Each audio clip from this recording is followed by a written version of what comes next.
quick introduction for people from my side of it. This was massively one of the most positive experiences to do with music I've ever had in my life. Around 2017, I found a video from a good friend of mine, Thrasher, obviously a Dutch drum and bass DJ, posted a set that he played on the Great Wall of China in Beijing. So yeah, you heard me right. It was literally on the Great Wall of China. There's videos all over YouTube of this. I asked him how he ended up playing there, because obviously you see something like that, it blows your mind. It's not somewhere you'd ever expect music to be played, let alone a festival to be going off. And this is obviously where he put me in touch with yourself. We discussed, I believe it was around end of 2017, to possibly try and get me there. And I ended up coming over and playing and doing a little tour myself in China in 2019, performing on the wall, met some great people, obviously hung out with you guys as well, the Dutch guys that were touring, made some friends for life, obviously, with it as well, with David and Julian and people like that. Tell me a little bit about how you got involved with this, because again, this is something that still blows me away to this day. You met Tommy and Rainbow, and it went from there, didn't it? Yeah, I read a Vice article which said Tommy there was a Dutch Vice article and said Tommy Hendricks is dating a supermodel and learning Shanghai how to party. And that was funny because Rainbow she was born in the 60s, and she started the first modeling agency in the 80s already in China as the first woman. And also got involved in the house scene when it just got started, you know. And in China at that time, it was very strict and closed and communistic. So she, with the money that she made from the modeling company, bought a villa and some other assets. And this villa was the mansion. And it was in an area with a wall around it in Shanghai. And the wall had a little door. So every weekend, people would go through that door, go to the basement, and have radical parties till Monday morning. And the people living in the mansion would live there for free, but they had to help out in the club by cleaning, doing bar shifts. So it was a whole community. And Tommy had met her, and they fell in love. And she was quite a bit older than he was. But that made it's such a crazy story. And I thought, like, wow, I need to meet these people, you know? So I just looked him up on Facebook, sent him a message. Costed me 40 euros to get it in his inbox because we weren't friends. And so that was fun. And then I came there in September 2014 with Dr. Electrolove, the Belgian electro king, you could say, and Camara, guys that actually already played in my club. And Tommy really wanted to have them play as a techno, tech house, live act they are. And we came with them. I could arrange some of the travel cost funding. And then I fell in love with the emerging Chinese underground dance scene, because you have a lot of big EDM clubs with trashy big room house and LED screens and everyone ordering champagne bottles and being bored and doing dice games and to do some shots. That was not really what got me interested. But we were in Arkham, an underground club in Shanghai, raw, nasty, concrete basement. And there a night emerged from Chicago house to tech house to techno to electro to drum and bass to pounding Berghain kicks to and people adapting to the sound. Like, hey, what's going on here? How do you dance to this? Being fully open and aiming to discover new music. Well, in the Netherlands, everyone is quite spoiled, has seen everything, and yeah. You know, even when a big, let's say Richie Hawtin, big name, comes by, people are like, oh, okay, I'll see if I have time. Oh, that might be nice. You know, and there are people who are like, hey, I don't care. I want to see a new upcoming artist. And I'm still, also in the COVID time, stay deeply involved. And now I'm working with different Chinese parties to bring artists, underground, indie bands towards house DJs. And they don't have to be big, because the people are looking for interesting new music, which is pretty cool. So I can now show them some interesting artists which don't have a big name yet, but of whom I know that they are amazing, and they will have an opportunity to get a good fee and to play their own festivals and clubs. So and that made me in the end also found a company that makes Chinese social media profiles for Western artists, because the whole Chinese internet is different. So your SoundCloud and your Spotify and your Facebook don't work; they're blocked. And most people do not have a VPN. so they can't find it. And therefore you need QQ, NetEase, Weibo, Douyin, which is the Chinese TikTok, Bilibili, which is Chinese YouTube, to ensure that you can be found by your potential fans or the people that follow you.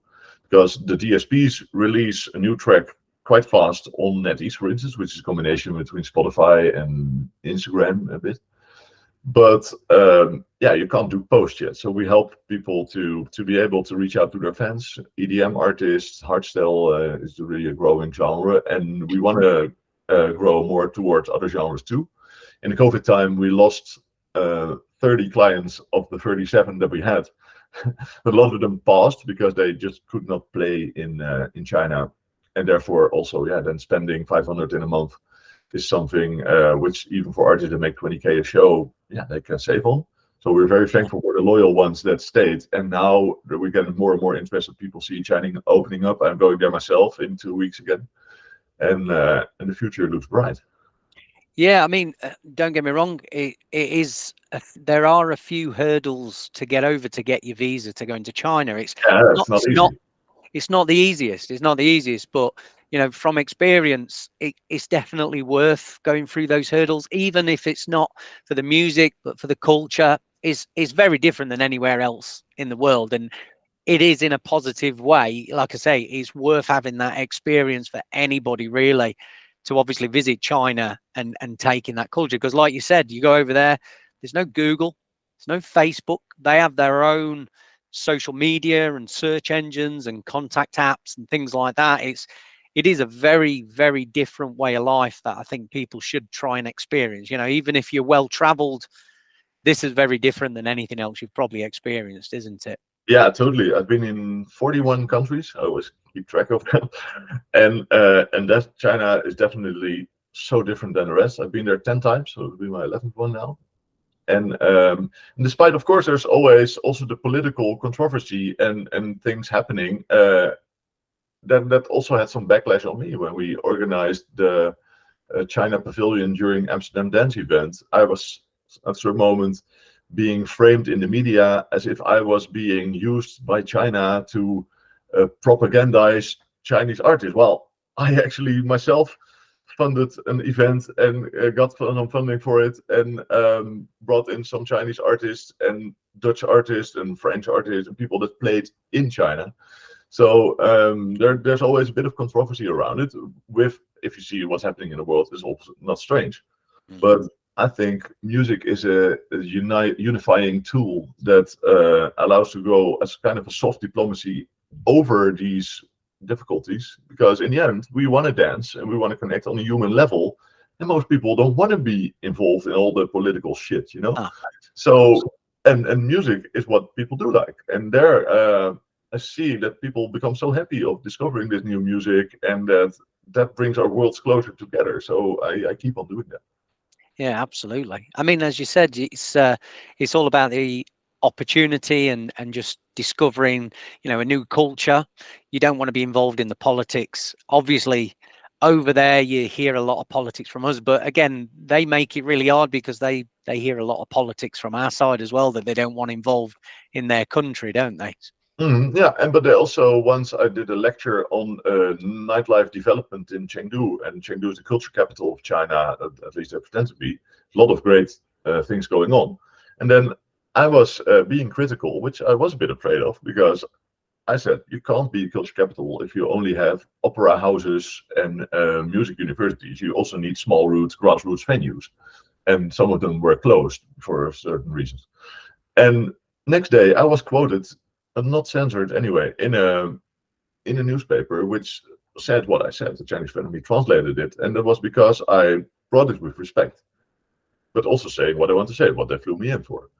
And that's the other side, which you often don't hear, because a Chinese person would never criticize our prime minister, but we always say, hey, yeah, Xi Jinping is doing a very bad job. And you can't do this, la la la. Well, we also don't know how to lead a country that never had democracy with 1.4 billion people. In their way, they do it their way, and they respect our way, how we do it here. And that's something which you can only find out when you've been there, and that most people living there are totally not politically involved. They don't want to be.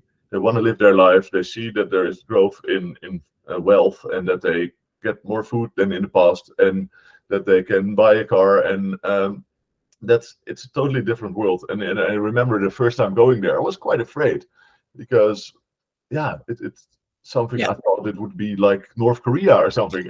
Yeah. Me too, because you hear a lot of stories and think, oh, you see things on the news, but yeah, I mean, it could have been more different. I mean, obviously there is very different rules and regulations, like I say, the social media thing and stuff like that. But again, it is full of people like here who are not involved in the politics. They want the culture, they want nightlife, they want to just live their lives, don't they? So you meet plenty of those people there, as you would in any other country. So Yeah, I've made some really good friends for life, which I'm finally gonna see after almost 4 years with COVID in between. So I'm really looking forward to go back. On the 17th of April. that's brilliant. Yeah, and just going back to Rainbow and Tommy as well.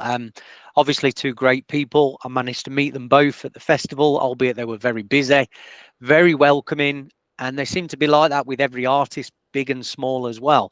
Do you still speak to those guys regular? Yeah, with Rainbow, we're actually starting up some projects there in China, and Tommy and me are still in touch. He's living now in the Netherlands, more focused on sustainability, and he always had a passion for that. So and he's not really in music anymore, as I recall. But Rainbow is still very active, starting new projects and connecting me to certain people. So we're gonna meet up and talk about different things. When I'm there. Yeah, I think I'll have to dust off my WeChat app and say hello to Rainbow and see how she's going on, because it's been a few years as well. So when you got in touch with Tommy and you start speaking to get involved with them, was he already doing the Yin Yang Festival then when you first got involved? No, they were planning it. So when I could bring the artists, and then that was the first edition. And then we did 6 in total. The one that you played was on a different location. Mm-hmm. And then COVID came. So yeah, it was. We hope to revive the festival next year. On maybe the old school location was still very cool. So possibility of the Yin Yang Festival returning then? Theoretically, we would like to. We don't know how the laws in the country change, if it's practically possible, but everyone would love to do it again. What would you say your job and your role was with Yin Yang Festival overall then? What did you do for them? Mainly bringing in the foreign artists, because I have since Subsonic developed quite a big network of interesting artists, and to sometimes have some bigger names, that because we had very small budget, to persuade them a bit to play this amazing festival. And for the Dutch ones, or even like HPOB Austrian, we could arrange some travel cost funding and making sure that the lineup was consisting of more than Chinese artists and foreigners that are already based in China. To make sure that the diversity in styles was there. We also brought a Juno Reactor, for instance, like the godfather of psytrance from Brighton, Stephen, an amazing guy. Brought him there. He really did a special show, and many others. And for instance, Thrasher and Ditter in 2016 playing industrial hardcore kicks as the first one on the Chinese wall. I remember that he ended. Yeah, that's what blew me away. The Thrasher video as well, playing Speedcore. Yeah, because Ditter was ending his set with a 300 BPM noise kick track, and there was a Chinese with a little baby walking on the wall, and seeing all those crazy people standing there. I felt like, wow, what was this person think? Yeah, unreal sights. I mean, I remember getting up at because obviously, the time differences and things like that, and I'd only been there 2 days, so I was up at like 5 a.m. on the first one, and then didn't bother going to bed on the second. So you're obviously seeing the sunset and sundown over the wall, and just normal tourists going past. Amazing, absolutely amazing.